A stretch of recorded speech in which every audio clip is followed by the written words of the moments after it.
Thierry Kovacs, vous présidez la commission des finances de la région.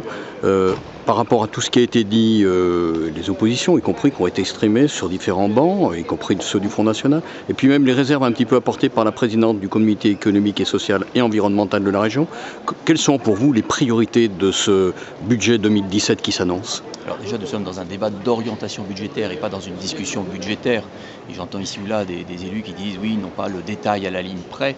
On ne se trompe pas de débat. Nous sommes dans un budget de rupture par rapport aux 2 mandats précédents. Rupture dans les dépenses de fonctionnement que nous arrivons à diminuer. C'est une première en 2016 et nous allons continuer en 2017 avec 75 millions d'euros d'économies réalisées en 2016, 75 millions d'euros d'économies que nous réaliserons également en 2017. C'est une rupture aussi du point de vue de l'épargne. Ce que nous arrivons à dégager entre nos recettes de fonctionnement et nos dépenses de fonctionnement.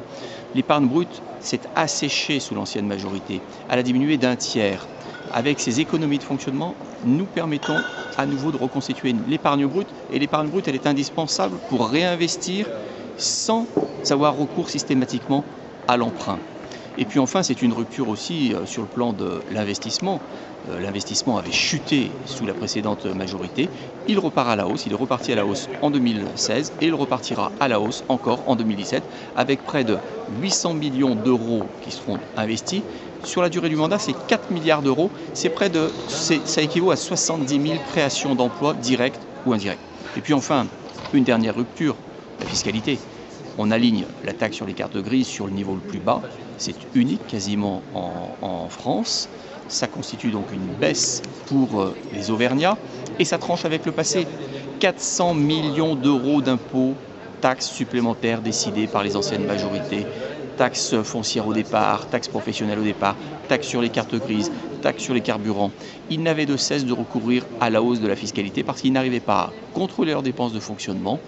Nous avons montré qu'il y avait une autre façon donc de préparer un budget et de gérer l'argent des Auvergnats et des Rhône-Alpins. Alors donc baisse de dépenses de fonctionnement, hausse des investissements, mais quand vous entendez sur votre droite le Front National dire mais dans la précédente majorité vous avez voté tous ces budgets, pour vous qui avez à chaque fois fait des grandes propositions, qu'est-ce que vous nous dites ? D'abord que c'est un mensonge. M. Perrault dit qu'on a voté les budgets. On n'a jamais voté les budgets des précédentes majorités. C'est un énorme mensonge.